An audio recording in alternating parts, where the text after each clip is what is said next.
அந்த கேட் திறந்து அங்க போலாமா? அந்த ரேம்புக்கு போலாமா? Please Yeah. ப்ளீஸ்.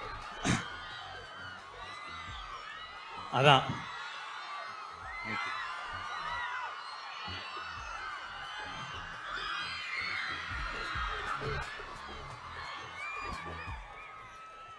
இல்ல இவ்வளவு தூரம் வந்துட்டு இவ்வளவு பக்கம் வராம போனா எப்படி?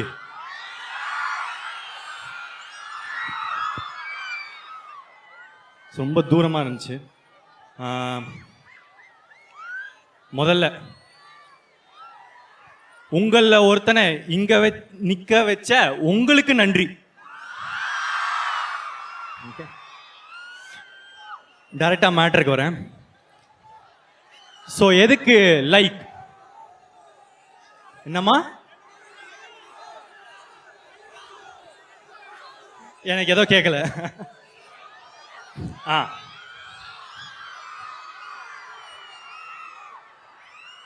சரி. சோ ஏன் லைக்? அதுக்கு ஒரு குட்டி ஃபிளாஷ்பேக் இருக்கு. நான் வந்து உங்களை மாதிரி காலேஜ் படிச்சுட்டு இருக்கும் போது எனக்கு ஒரு எக்ஸ் கேர்ள் ஃப்ரெண்ட் இருந்தா. அவன் என்னன்னா பெங்களூர்ல இருந்தா. ஸோ நான் ஒரு நாள் பெங்களூருக்கு போய் நானும் அவளும் படம் பார்த்தோம். என்ன படம்? நானும் ரவுடிதானோட ஃபர்ஸ்ட் டே ஃபர்ஸ்ட் ஷோ பார்த்துட்டு நாங்கள் பயங்கரமாக என்ஜாய் பண்ணோம். அன்னிலிருந்து என்னோட காலேஜில் எக்கோ ரொம்ப அதிகமாக இருக்கு. ஒரே செகண்ட். அன்னிலிருந்து என்னோட காலேஜில் வந்து என்னை யாருன்னா வந்து கேட்டாங்கன்னா உங்களுக்கு பிடிச்ச டைரக்டர் யாரு அப்படின்னு கேட்டால் நான் வந்து அதில் விக்னேஷ் சிவன் சார் பேரும் சொல்லுவேன். நான் வந்து ஸ்டேஜ்லேயே போய்க்கிறேன், ஏன்னா என் புறமண்டையிலேருந்து சவுண்டு கேட்டுக்கிட்டு இருக்கு, ரொம்ப டிஸ்டர்பிங்காக இருக்கு. ஸோ என்னை வந்து எனக்கு ரொம்ப பிடிச்ச டைரக்டர் யாரு அப்படின்னு கேட்டால் அன்றைக்கி எப்போவுமே நான் வந்து விக்கி ப்ரோ பேரும் வந்து சேர்த்து தான் சொல்லுவேன். அந்த மாதிரி ஒரு டைரக்டர் தான் எனக்கு. இப்போ எனக்கு லவ் டுடே முடிச்சிட்ட பிறகு எனக்கு ஒரு விக்கி சார்கிட்டேருந்து ஒரு கால் வந்துச்சு. ப்ரோ ஒரு கதை இருக்கு கேட்குறீங்களா அப்படின்னு சொன்னார். என்ன வாழ்க்கடா அப்படின்னு இருந்துச்சு. ஏன்னா நான் நினச்சி பார்த்ததில்லை. நான் போய் கட்டடிச்சுட்டு ஒரு படம் பார்த்த டைரக்டரோட இப்போ நான் ஒர்க் பண்ணுவேன். அதுவும் எனக்கு ரொம்ப பிடிச்ச டைரக்டர். அவர் கதை சொல்கிறாரு. அவர் என்ன சொல்கிறாரு, படம் வந்து 2040 நடக்குது ப்ரோ அப்படின்னு சொன்னார். எனக்கு ஃப்யூச்சரில் ஒரு படம் பண்ணணுன்னு ரொம்ப ஆசை. நான் டேரக்டராக இருக்கும் போதே ஃப்யூச்சரில் ஒரு படம் பண்ணணும் அப்படின்றதே என்னோட ஆசையாக இருந்துட்டு இருந்துச்சு. அதுக்கெல்லாம் கதையெல்லாம் பண்ணிட்டு இருந்தேன். அப்போது இது திருப்பி ஃப்யூச்சர் அப்படின்னு சொன்ன உடனே, ஏன்னா இந்தியாவில் ரொம்ப கம்மி ஃப்யூச்சரில் பேஸ் பண்ணி படம் வர்றது. சொன்ன உடனே எனக்கு வந்து வா சூப்பர், என்ன வாழ்க்கடா அப்படின்னு இன்னொரு தடவை இருந்துச்சு. அப்போ கதை நரேஷனில் சொல்கிறாரு, இங்கே எனக்கு என்ன யாரும் இல்லையே பாட்டு வருது ப்ரோ அப்படின்னாரு. என்ன வாழ்க்கடா அப்படின்னு மூணாவது தடவை ஆகுது. ஏன்னா அந்த பாட்டு திரும்ப நான் அந்த சொன்னல அதே காதலி, அந்த காதலிக்காக நான் வந்து பாடின பாட்டு ப்ரோ அது. அதாவது நம்ம சிங்கிங் ஸ்கில்ஸை வந்து வெளியே காட்டுவோம்ல, அந்த மாதிரி வந்து காமிச்சு அவளை இம்ப்ரெஸ் பண்ணுற. அவளை இம்ப்ரெஸ் ஆனால் நான் இப்போ பாடினேன்னா நீங்கள் கண்டிப்பாக இம்ப்ரெஸ் ஆக மாட்டீங்க. ஸோ அந்த பாட்டுக்கு திருப்பி நம்ம ஹீரோவா அப்படின்னு நினைக்கும் போது அங்கேயே நான் இந்த படம் பண்ணணும் அப்படின்னு வந்து முடிவு பண்ணிட்டேன். இருந்தாலும் சரி ஓகே ஃபுல்லாக கேட்குற மாதிரி நடிச்சிருவோம் அப்படின்னு சொல்லிட்டு அவர் சொல்கிற வரைக்கும் சொன்னார். சொல்லி முடிச்சிட்ட பிறகு இந்த படம் பண்ணுறது அப்படின்றது வந்து ரொம்ப ஃபிக்ஸ் ஆகிட்டோம். அதை தாண்டி அனிருத் ப்ரோ மியூசிக் அப்படின்னு வந்து சொன்னார். எனக்கு முன்னாடியே தெரியும் விக்கி ப்ரோனா அனிருத் ப்ரோ தானே அப்படின்னு சொல்லிட்டு அதில் எனக்கு முன்னாடியே ஒரு சந்தோஷம் தான், எப்படி இருந்தாலும் அனிருத் ப்ரோ மியூசிக் இருக்கும் அப்படின்னு சொல்லிட்டு இருந்தேன். இப்போ என்னென்னா அனிருத் அப்படின்ற ஒருத்தரோட இந்தியாவில் இருக்கிற எல்லாருக்குமே ஒர்க் பண்ணணும்னு ஆசை. நானும் இந்தியன் தானே, எனக்கு ஆசை இருக்கும்ல. ஸோ எனக்கு அந்த ஆசை வந்து நிறைவேற்றிச்சு இந்த லைக் படம். Thank you bro, thanks for working with me. And நான் அவரோட டேலண்ட்டை வந்து அதான் நான் சொன்ன மாதிரி இந்தியாவுக்கே வந்து தெரியுங்க. ஆனால் நான் அதை தாண்டி ஒரு விஷயம் பார்த்தேன். அவர் ரொம்ப க்யூட்டு.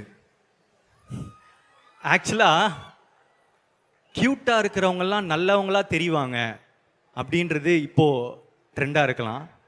ஆனால் எனக்கு நல்லவங்களாம் ரொம்ப க்யூட்டாக தெரிவாங்க. அதில் நீங்கள் பயங்கர க்யூட்டு ப்ரோ. எனக்கு ரொம்ப நல்லவராக நீங்கள் தெரியுறீங்க. எனக்கு இந்த ஒரு நல்ல பர்சனோட எனக்கு இன்னும் நிறைய படங்கள் பண்ணணும் அப்படின்றத தாண்டி இல்லை, எனக்கு உங்களோட நிறைய டைம் ஸ்பெண்ட் பண்ணணும்னு ஆசையாக இருக்குது. அண்ட் அதுக்கு ஒரு ஆப்பர்ச்சுனிட்டி எப்போனா கிடைக்கும்னு நான் நினைக்கிறேன். Like I want to spend more time with you. And அடுத்து பிரதீப் ராகவ், என்னோட ஆஸ்தான எடிட்டர். இந்த படத்தில் வந்து ஒரு புது நிறைய வித்தைகளெல்லாம் வந்து இறக்கியிருக்காரு. அவரோட எடிட்டிங் இந்த டைம் வந்து ஹி வாஸ் நிறைய ஸ்க்ரீன் பிளேக்கும் ஹெல்ப் பண்ணுற மாதிரி ஹி வாஸ் கிவிங் இன்புட்ஸ். அது வந்து நான் ரொம்ப அழகாக பார்த்தேன். Thank you bro, you're a great pillar. And Ravivarman sir, genius. ஒரே வார்த்தையில் சொல்லணுன்னா, நீங்கள் இப்போது இங்கே இல்லைன்னு நினைக்கிறேன் சார், ஆனால் எங்கே இருந்தாலும் இந்த படம் பண்ணதுக்கு ரொம்ப தேங்க்ஸ் சார். ஏன்னா ஒரு ஃப்யூச்சர் ஃபில்ம் அப்படின்றது வந்து ஒரு டிஓபி உங்களை மாதிரி நீங்கள் இல்லாமல் இது பாசிபிளாக இருந்திருக்காது சார். அண்ட் உங்கள் கூட ஒர்க் பண்ணிட்ட பிறகு என்னோட எக்ஸ்பெக்டேஷன் லெவல் வந்து எங்கேயோ போயிடுச்சு. Thank you sir. And Muthuraj sir, again Ravivarman sir மாதிரி ஒரு இன்னொரு லெஜெண்ட். எனக்கு வந்து இந்த படத்தில் ரொம்ப பெரிய பெரிய ஆட்களோட ஒர்க் பண்ணுறதுக்கான ஒரு ஆப்பர்ச்சுனிட்டி கிடச்சிது. அண்ட் ஒரு செட்லாம் வரும். ஆக்சுவலி இந்த படம் பாருங்கள். ஆக்சுவலாக படம் பார்த்துட்ட பிறகு தான் முத்துராஜ் சாரோட டீகோட் செஷன் வந்து வைக்கிற மாதிரி ஒரு படம் இது. Thank you sir. அண்ட் இப்போது நடிகர்களில் எஸ்ஜே சூர்யா சார். இப்போ என்னென்னா ஒரு கொஞ்சம் டைம் எடுக்குங்க, ஒரு பெரிய கதை இது. அங்கே ஆக்சுவலாக ஒருத்தங்க எஸ்ஜே சூர்யா சார் ஃபோட்டோவோட ஒருத்தர் இருக்கார். நிறைய பேருக்கு அவரை பிடிக்கும். அதே மாதிரி தான் நானும் வந்து காலேஜில் வந்து படித்து முடித்த பிறகு ஏடியா சேரணும்னு ஆசைப்பட்டேன். அப்போது எனக்கு அவரை மாதிரியே எஸ்ஜே சூர்யா சாரோட ஸ்க்ரீன் பிளேனா எனக்கு ரொம்ப பிடிக்கும். ஸோ நுங்கம்பாக்கத்தில் ஒரு ஃப்ளாட்டு, அங்கே போயிட்டு என்னோடய ரெஸ்யூம் கொடுத்து சாரை பார்க்கணும் அப்படின்னு சொன்னேன். இல்லை சார், பார்க்குறது கஷ்டம், நீங்கள் ரெஸ்யூம் கொடுத்துட்டீங்களா, நீங்கள் கிளம்பலாம் அப்படின்னு சொன்னாங்க. நான் என்ன பண்ணேன், அப்படியே அந்த ஃப்ளாட் விட்டு வெளியே போயிட்டு ஆப்போசிட்டில் ஒரு படிக்கட்டு இருந்துச்சு, அங்கேயே உட்காந்துட்டேன். ஏன்னா எப்படி இருந்தாலும் சார் இப்படி தானே ஆஃபீஸ் விட்டு வெளியே போகணும், அவரை பார்த்துடலாம்ல. ஏன்னா ரெஸ்யூம் எப்போவுமே போய் சேருமா அப்படின்றது டவுட்டு தான். அதனால் அவரை பார்த்து பேசிடணும் அப்படின்னு சொல்லிட்டு அந்த படிக்கட்டில் உட்காந்துட்டேன். இந்த டைமில் நான் வந்து ஒரே ஒரு ப்ரெசன்டேஷன் போடணுன்னு ஆசைப்பட்றேங்க. ஏன்னா இது ஒரு பெரிய கதைன்றதுனால, நீங்கள்லாம் காலேஜ் ஸ்டூடெண்ட்ஸ் வேறு, ப்ரெசன்டேஷன்லேயே டீல் பண்ணுறேன். ஏன்னா நிறைய கதைகள், கிளைக்கதைகள், கேரக்டர்ஸ் இருக்குது. அந்த ப்ரெசன்டேஷன் போடுறீங்களா?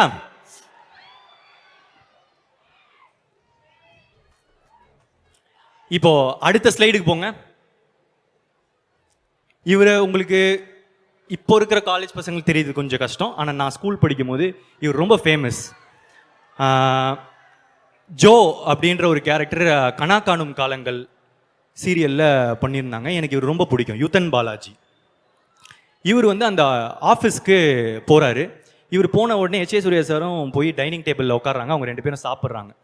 இப்போ அவங்க சாப்பிடும் போது அவங்க டைனிங் டேபிளுக்கு வந்ததுனால அவங்களுக்கு வாசல் தெரியும். இப்போது நான் அதனால் போய் வாசல் பக்கத்தில் நிற்கிறேன். நம்ம முகம் பார்த்து நம்மளை கூப்பிட மாட்டாங்களா அப்படின்னு சொல்லிட்டு அங்கே நிற்கிறேன். அப்போது சாரும் பார்த்தாரு. சாரை பார்த்துட்டு யார் அந்த பையன் அப்படின்னு கேட்டாங்க. சார், அவங்க ஏடியா சேர வந்தாங்களாம், நான் போக சொன்னேன், போக மாட்டேங்கிறாங்க, நான் திரும்ப போய் சொல்கிறேன். இல்லை வர சொல்லுங்க அப்படின்னு சொன்னார்.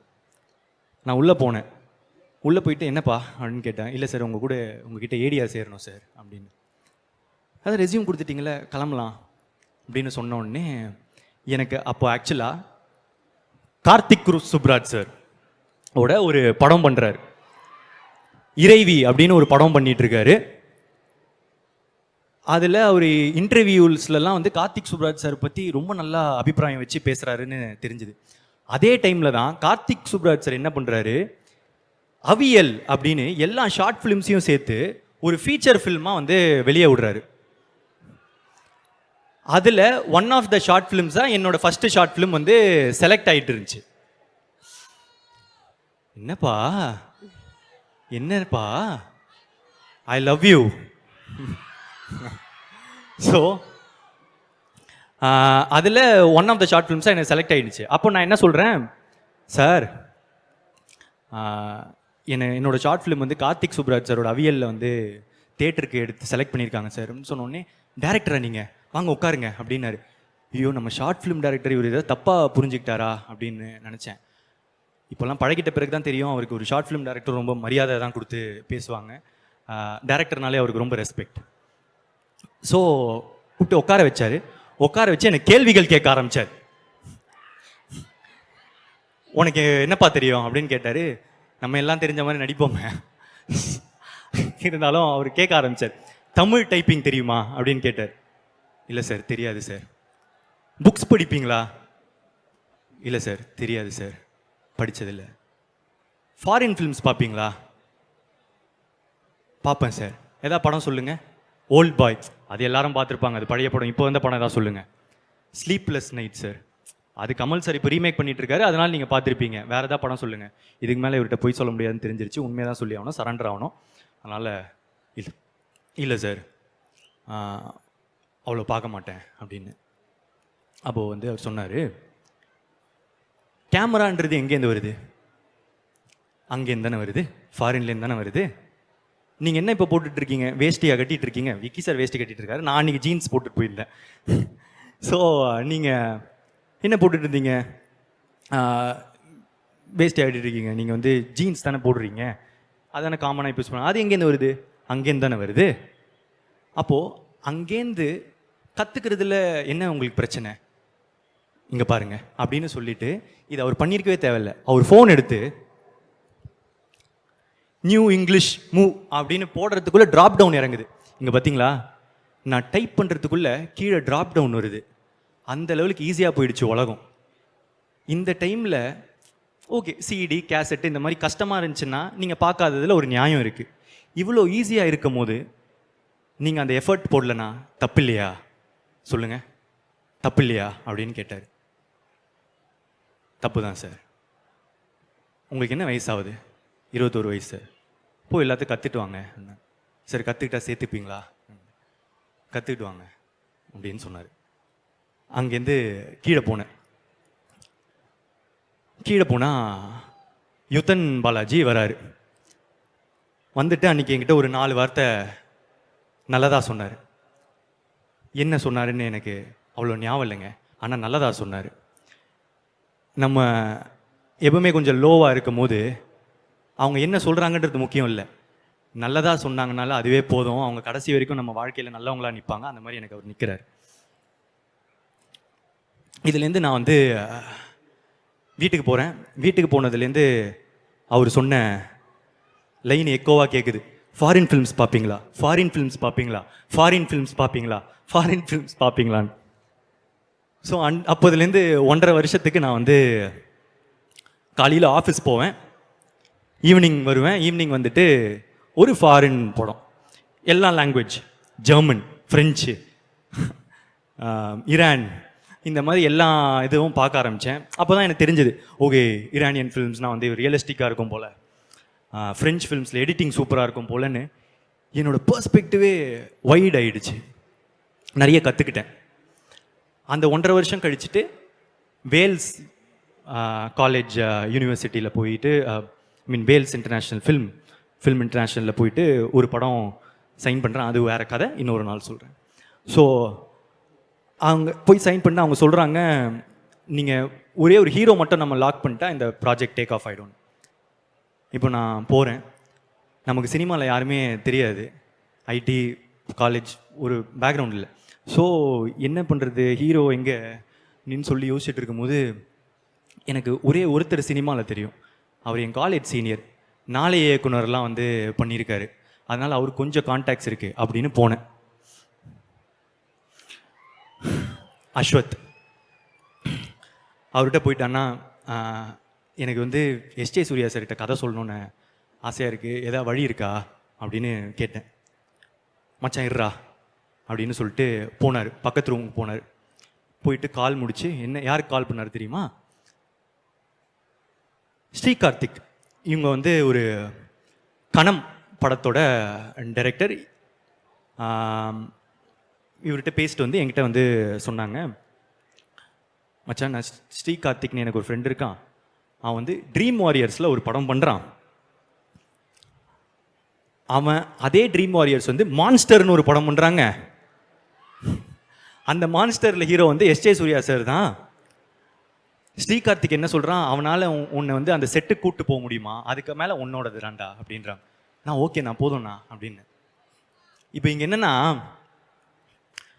பசங்க அவங்க ஃப்ரெண்டுக்கு மட்டும் ஹெல்ப் பண்ண மாட்டாங்க, அவங்க ஃப்ரெண்டோட ஃப்ரெண்டோட ஃப்ரெண்டோட ஃப்ரெண்டோட ஃப்ரெண்டோட ஃப்ரெண்டோட ஃப்ரெண்டுக்கும் ஹெல்ப் பண்ணுவாங்க. அவ்வளோதான் பசங்க.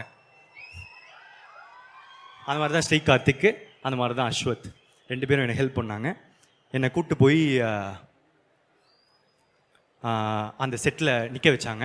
வெயிட் பண்ணிகிட்டு இருந்தோம். எஸ்.ஜே. சூர்யா சார் வந்தார். வந்த உடனே நான் போய் பேசினேன். சார் நான் இந்த மாதிரி வேல்ஸில் வந்து சைன் பண்ணியிருக்கேன், உங்ககிட்ட கதை சொல்லணும் சார் அப்படின்னு. சரி இப்போ நான் கேட்டுடுறேன்னாரு. ஆனால் எனக்கு ஆக்சுவலாக நம்பிக்கை இல்லை. ஸோ அதனால் அங்கேயே வந்து நான் வந்து சார் நான் எனக்கு ஒரு 1 minute டைம் தெரியுங்களா, நான் வந்து 1 line மட்டும் இங்கே சொல்கிறேன். இல்லைப்பா நான் இன்னொரு நாள் கேட்டுடுறேன் அப்படின்னாங்க. ஸோ ரேம்புக்கு வரேன்ப்பா, இங்கே தான் சவுண்டு கொஞ்சம் இதுவாக இருக்குது. Okay yeah. ஸோ வரேன்ப்பா வரேன். ஸோ ஸோ நேராக போயிட்டு இருக்கும்போது இந்த மாதிரி தடைகள் வந்தால் கொஞ்சம் கஷ்டமாக இருக்குது. இந்த படத்துக்கும் இந்த மாதிரி தான் நிறைய தடைகள் வந்துச்சு. என்னால் வந்துடுவோம். ஐயா அவனை யாராவது கொஞ்சம் மியூட் பண்ணுங்க ஐயா. எங்கே விட்டேன்? செட்டுக்கு போனோமா. செட்டுக்கு போயிட்டு சார் சொன்னார், நான் உங்கள் கதை கேட்குறேன்ப்பா அப்படின்னாரு. நான் வந்து சார் ஒரே ஒரு நிமிஷம் சார், நான் வந்து 1 line மட்டும் சொல்லிடுறேன். இல்லைப்பா நான் கேட்குறேன் சார். சார் ஒரு நிமிஷம் சார், நான் 1 line மட்டும் சொல்லிடுறேன் சார். சொல்லும் போது இங்கே பின்னாடி அஸ்வத்துக்கும் ஸ்ரீகார்த்திக்கும் ஒரே ஒரு மாதிரி ஆகுது, என்னடா அவனை கூப்பிட்டு வந்து ஒரு மாதிரி பண்ணிகிட்டு இருக்கான்னு. ஆனால் இப்போ என்னென்னா, வாய்ப்பு வந்து எப்போனா தான் ஒரு தடவை கிடைக்கும், அதை மிஸ் பண்ணிட்டா திருப்பி கிடைக்குமான்னு தெரியாது. அதனால் ஃபுல் எஃபர்ட் போட்டுருணும். நோ சொன்னால் நோ சொல்லிட்டோம். ஸோ அதனால் சொல்லிட்டு நான் சார் 1 line சார் அப்படின்னு, இங்கே பாருங்கப்பா நான் கண்டிப்பாக கேட்குறேன், இதுதான் என் நம்பரு எடுத்துக்கோங்க அப்படின்னு சொன்னார். சரி ஓகே நம்பர் தந்துட்டாரு அப்படின்னு சொல்லிட்டு நான் வந்து ஒரு வீக்லி ஒரு ரிமைண்டர் போட ஆரம்பித்தேன். ஒரு நாள் வந்து அவர் சொன்ன மாதிரியே எனக்கு வந்து பிரதீப் சார், பிரதீப்னு சொல்ல மாட்டார், சார் தான், sir are you free today அப்படின்னு சொன்னார். அன்னைக்குன்னு பார்த்து த்ரோட்டு போயிடுச்சு, ஃபுல் கோல்டு. ஸோ எனக்கு பயங்கர கோல்டு, எனக்கு பேசவே முடியல.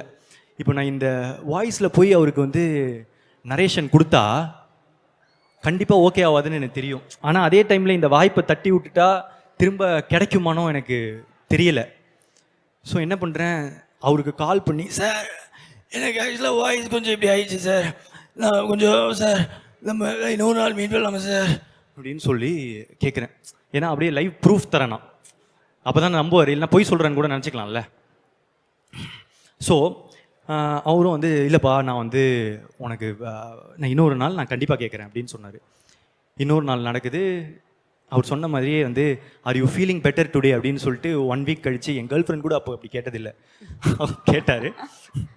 கேட்டுட்டு சார் ஓகே சார் நான் வந்துடுறேன் அப்படின்னு சொல்லிட்டு பார்க் ஹயாட் ஹோட்டலுக்கு கூப்பிட்டாரு. அந்த அப்போ தான் நான் வந்து ஃபஸ்ட் டைம் ஒரு 5 star ஹோட்டலுக்குள்ளே போகிறேன். அந்த கிரெடிட்ஸ் வந்து ஃபுல்லாக எஸ்.ஜே. சூர்யா சாருக்கு தான். பயங்கரமாக இருக்குல்ல அப்படின்னு சொல்லிட்டு பார்க் ஹயாட் ஹோட்டலுக்குள்ளே போயிட்டு இந்த ரெஸ்டாரண்ட்டில் கதை சொல்லுன்னு சொன்னாங்க. அவர் மிகப்பெரிய தப்பு பண்ணுறாருன்னு எனக்கு தெரிஞ்சிருச்சு. ஏன்னா நான் கொஞ்சம் லவுடாக நரேட் பண்ணுவேன். நான் வந்து ஆரம்பித்து சார் ஓப்பன் பண்ணா அப்படின்னு சொல்லி ஓப்பன் பண்ண இந்த ரெஸ்டாரண்ட்காரங்கெல்லாம் வந்துட்டாங்க.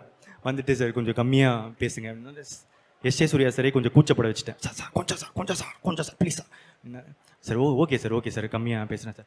சார் அதுக்கப்புறம் என்ன நடந்துச்சுனா சார் அப்படின்னா சொல்லிவிட்டு அப்படியே அந்த கதை போயிட்டு அந்த கதை முடித்த உடனே சார் சொன்னார், ஒரு 4 பாயிண்ட்டு தேவை இந்த படத்துக்கு, அது கொஞ்சம் கம்மியாக இருக்குன்னு, நல்லா இருக்குது, ஒரு 4 பாயிண்ட் தேவை அப்படின்னு சொன்னார். சொல்லிவிட்டு நீங்கள் நல்லா நரேட் பண்ணுறீங்க, ஆக்சுவலாக நீங்கள் நல்லா நடிக்கிறீங்க, நான் கவனித்தேன் அப்படின்னு சொன்னார். உங்களுக்கு ஒரு பிரைட் ஃப்யூச்சர் இருக்குது அப்படின்னு சொல்லிட்டு போனார். இப்போ நான் அன்றைக்கி ஃபேஸ் பண்ணது ரிஜெக்ஷன் தான். ஆனால் எனக்கு பிடிச்ச ஒருத்தர் என்னை பற்றி என் மேலே நம்பிக்கையாக ஒன்று சொன்னார்ல, நான் நல்லா வந்துடுவேன்னு. அடுத்த 1.5 வருஷத்துக்கு நான் எப்போ லோ ஆனாலும் நான் அதை மட்டும்தான் யோசிப்பேன். எஸ்ஜே சூர்யா சார் எனக்கு பிடிச்ச ஒரே ஒருத்தர் வந்து சொல்லிட்டாரு நான் நல்லா வந்துடுவேன்னு. இல்லை நான் கண்டிப்பாக நல்லா வந்துடுவேன், நான் கண்டிப்பாக நல்லா வந்துடுவேன் அப்படின்னு சொல்லிட்டு இன்னே நான் ஃபியூவலாக எடுத்துக்கிட்டு மோட்டிவேட் பண்ணிக்க ஆரம்பித்தேன். அவரும் நானும் இப்போ சேர்ந்து ஒரு படம் பண்ணுறோம் அப்படின்னு நினைக்கும் போது என்ன வாழ்க்கடா அப்படின்னு எனக்கு வந்து திரும்ப ஒரு ஃபீலிங். இந்த டைமில் என்னென்னா, இந்த பறவைங்க இருக்குல்ல, இந்த பறவைங்கள்லாம் பறக்கும் போது விதைகளை வந்து அப்படியே தெரியாமல் தூவி விட்டு போயிடுமா. அதனால் ஒரு பெரிய காடே உருவாகும். ஆனால் அந்த பறவைக்கு தெரியாது அதனால தான் அந்த காடு உருவாச்சுன்னு. அந்த மாதிரி நிறைய மனிதர்கள் அவங்களுக்கே தெரியாமல் அவங்க பண்ணுற சின்ன சின்ன விஷயத்தினால மற்ற மனுஷங்க வாழ்க்கையில் பெரிய பெரிய மாற்றங்களை உண்டாக்குறாங்க. அந்த மாதிரி என் வாழ்க்கையில் மாற்றங்களை உண்டாக்குன மனுஷங்க இவங்கெல்லாம் இந்த எஸ்ஜே சூர்யா சார் கதையில் இவங்களும் ஒரு பார்ட். அதில் எஸ்ஜே சூர்யா சாருக்கு ஒரு மிகப்பெரிய பங்களிப்பு இருக்கு. சார் இந்த டைமில் இருப்பாருன்னு நினச்சேன். ஏன்னா அவருக்கே இந்த கதைலாம் கண்டிப்பாக ஞாபகம் இருக்காது. ஒரு நார்மலான பையனை இவ்வளோ ஸ்வீட்டாக அவர் டீல் பண்ணி அன்றைக்கி அமைச்சிருக்கணும்னு தேவையில்லை. ஆனால் அன்றைக்கி அவர் ஸ்வீட்டாக பண்ணதுனால தான் எனக்கு அது ரொம்ப பாசிட்டிவாக இருந்துச்சு. ஸோ அந்த நடிப்பறக்கனுக்கு அவ்வளோ பேஷனேட்டாக ஒரு நடிப்பு ஆக்டிங் தான் சார், இதுதான் சார்னு இவ்வளோ நான் அவ்வளோ பார்த்தது இல்லைங்க. அதுக்காக அவரோட எல்லா ஆசைகளும் அவருக்கு நிறைவேறணும்னு நான் கடவுளை பிரார்த்திக்கிறேன்.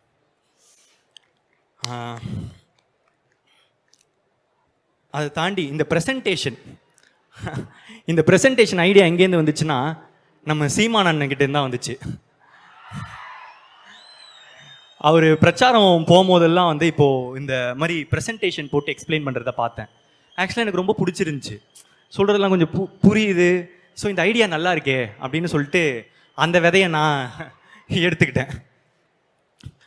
இந்த மாதிரி அவர்கிட்ட நிறைய சீமான் அண்ணன்கிட்ட நிறைய நல்ல குவாலிட்டிஸ் இருக்குது.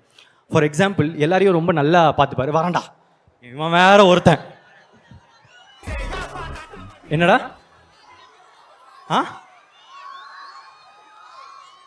இந்த கண்ணாடி நான் போடணுமா? தூக்கி போடு.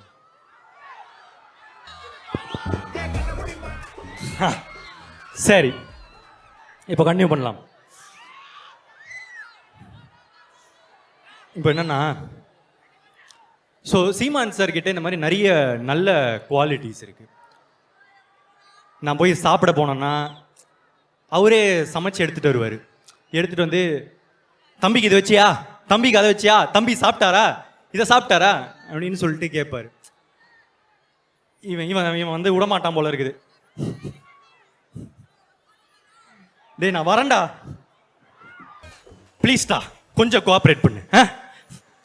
ஸோ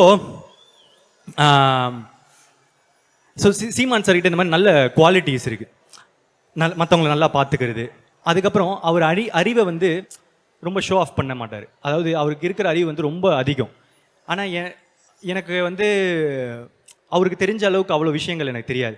அதெல்லாம் கொண்டு வந்து என்கிட்ட பேச மாட்டார். அதே மாதிரி அரசியல்லேருந்து யாருன்னா வந்தாங்கன்னா அவங்கக்கிட்ட போய் சினிமா பேச மாட்டார். யார்கிட்ட என்னென்ன பேசணுமோ அதை மட்டுமே பேசுவார். அது ஒரு பயங்கரமான குவாலிட்டி. அதை நான் அவர்கிட்டேருந்து அப்சர்வ் பண்ணேன். அதை நான் யூஸ் பண்ணணும்னு நான் நினைக்கிறேன். இந்த மாதிரி சார் ஆக்சுவலாக அவரும் நான் பார்த்த ஒன் க்யூட். ஸோ சீமான் சார், அதுக்கப்புறம் இந்த மாதிரி ஒரு லிஸ்ட் வச்சுருக்கேன். ஒரு செகண்ட்.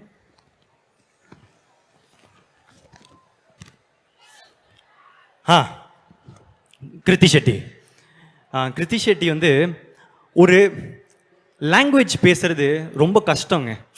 மற்ற மொழி, இவன் நான் ஹைதராபாத்லாம் போகிறேன், தெலுங்கில் பேசணுன்னா ரொம்ப கஷ்டமாக இருக்குது. அந்த மாதிரி மொழி வந்து இன்னொரு ஸ்டேட்டுக்கு வராங்களோ இல்லை பக்கத்து ஸ்டேட்டு போகிறாங்க, இது அந்த மொழி கற்றுக்கிறதுன்றது அது ஒரு கொஞ்சம் கஷ்டமான ஒரு விஷயம் தான். நமக்கு தெரியும்ல, நம்ம தமிழ்நாட்டில் தானே இருக்கும். நம்ம பார்த்துருக்கோம் நிறைய. ஸோ அந்த மாதிரி ஒரு இடத்துல கிருத்தி செட்டி வந்து ஒரு 2 வருஷம் தான் நினைக்கிறேன், அதுக்குள்ளே ஃப்ளூயண்ட்டாக தமிழ் பேசுகிறாங்க. அதை தாண்டி அந்த படத்துக்கு இப்போது எல்ஐகேக்கு அவங்களே டப் பண்ணியிருக்காங்க.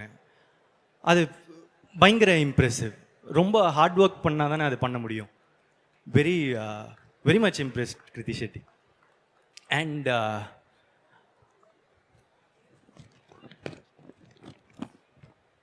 யோகி பாபு சார், யோகி பாபு சாரோட என்னோட 3வது கொலாபரேஷன் இது. ஓப்பன் ஃப்ரெண்ட் அப்படின்னு ஒரு கேரக்டர் பண்ணியிருக்காரு. அது ஒரு இன்ட்ரெஸ்டிங்கான கேரக்டராக இருக்கும். அவர் சொன்ன வந்த இடம்லாம் எனக்கு பிளாஸ்ட்டு. நீங்களும் என்ஜாய் பண்ணுவீங்கன்னு நினைக்கிறேன். ஐ லவ் யூ சார். நிறைய பண்ணோம் சார். அண்ட் கௌரி கிஷன், உங்களோட அந்த ஒரு ப்ரெஸ் ரிலீஸ், ப்ரெஸ் மீட், அந்த இது நீங்கள் எதிர்த்து நின்ன விஷயம் எனக்கு ரொம்ப பிடிச்சிருந்துச்சி. ஸோ அதுக்கு வாழ்த்துக்கள். அண்ட்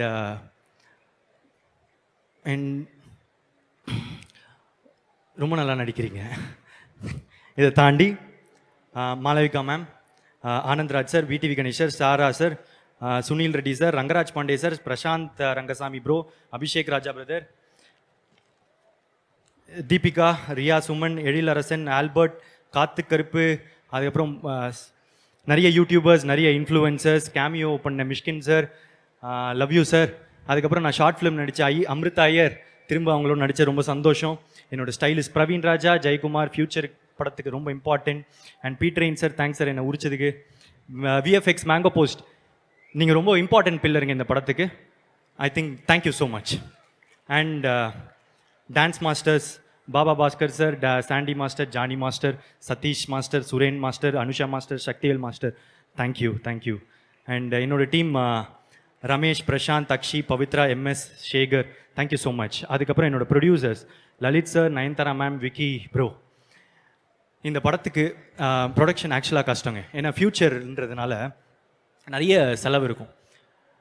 என்னோட ப்ரொடியூசர்ஸோட எஃபர்ட் இல்லைன்னா ரொம்ப கஷ்டம். நிறைய கோத்ரூ பண்ணியிருக்காங்க இந்த படத்துக்காக.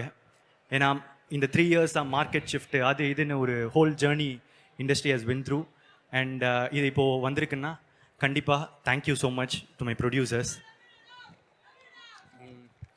அதை தாண்டி இப்போது லைக் பற்றி நான் ஒன்று சொல்லணும்னு நினச்சேன். ஆக்சுவலாக அந்த நேற்று தெலுங்கு ப்ரெஸ் ரிலீஸில் ஏஐ யூஸ் பண்ணி ஒன்று பண்ணேன். அதுவும் பண்ணலான்னு பார்த்தா எனக்கு கொஞ்சம் இன்டர்நெட் கொஞ்சம் கம்மியாக இருக்குது. ஸோ டேரெக்டாக சொல்லிடுறேன். ஏன்னா யூஸ்வலாக எனக்கு வந்து இந்த ஜென்சிக்கு அட்ராக்ட் பண்ணுற மாதிரி படம் பண்ணுறீங்க அந்த மாதிரி சொல்லுவாங்க. நான் எப்போவுமே யோசிப்பேன், நான் எல்லா விதமான தரப்பான மக்களுக்கு ஏற்ற மாதிரி படங்கள் தானே அப்படின்னு யோசிப்பேன். ஆனால் ஆக்சுவலாக இந்த படம் இந்த ஏஐ பேஸ் பண்ணி இந்த மாதிரி டெக்னாலஜி ஃப்யூச்சர் அப்படின்றதுனால இன்னும் ஜென்சிக்கும் ஜென் ஆல்ஃபாவுக்கும் இன்னும் கொஞ்சம் பிடிச்ச மாதிரி படமாக இருக்க வாய்ப்பு இருக்குது. அண்ட் இது ஏஐ இப்போ நம்ம எல்லாத்துக்கும் ChatGPT யூஸ் பண்ணுறோம்ல, அதை சொல்கிறது தான் இப்போ நம்புகிறோம். ஸோ 2040 இது நடந்தால் எப்படி இருக்கும் அப்படின்றது தான். ஸோ இது என்னடா கொஞ்சம் ஃபார்வர்டாக இருக்கே, நமக்கு புரியுமா அப்படின்ற ஏரியா இருந்துச்சுன்னா, இதோட ட்ரீட்மெண்ட் வந்து நல்ல கமர்ஷியலான விக்கி ப்ரோ ஸ்டைலில் இருக்கிற ஒரு படம். அவர் படத்தில் என்ன இருக்கும்? லவ் இருக்கும், காமெடி இருக்கும், சாங்ஸ் இருக்கும். அவங்க combination Anirudh bro and Vicky bro songs இருக்கும். அது எல்லாமே இந்த படத்தில் இருக்குது. இந்த படத்தில் நானும் இருக்கேன் அவர் ஸ்டைலில். I have acted in it. எனக்கு இந்த படம் ஒரு புது முயற்சி, ஒரு புது கதை. உங்களுக்கு எல்லாருக்கும் பிடிக்கும்னு நான் நம்புகிறேன். Thank you so much. இதை தாண்டி லாஸ்ட்டாக ஒரே ஒரு விஷயம். எப்பவுமே நான் என்னோட ஃபேன்ஸ் அப்படின்னு சொல்கிறதுக்கு வந்து கொஞ்சம் கூச்சப்படுவேன். ஏன்னா என்னடா உனக்கு அதுக்குள்ளே ஃபேன்ஸா அப்படின்லாம் வந்து எதாவது சொல்லுவாங்க அப்படின்றதுக்கு. ஆனால் இப்போ நான் போகிற இடம்லாம் அவங்க எனக்காக பண்ணுறதை வந்து காட்டுறதும், அவங்க எனக்காக பண்ணுறதை நான் பார்க்குறதும், அவங்க இன்டர்நெட்டில் எனக்காக சப்போர்ட் பண்ணுறதும், இதெல்லாம் பார்த்துட்டு அவங்க பேரை சொல்ல நான் ஏன் கூச்சப்படணும்னு தோணுச்சு. ஸோ இப்போ சொல்கிறேன், என்னோட ஃபேன்ஸ்,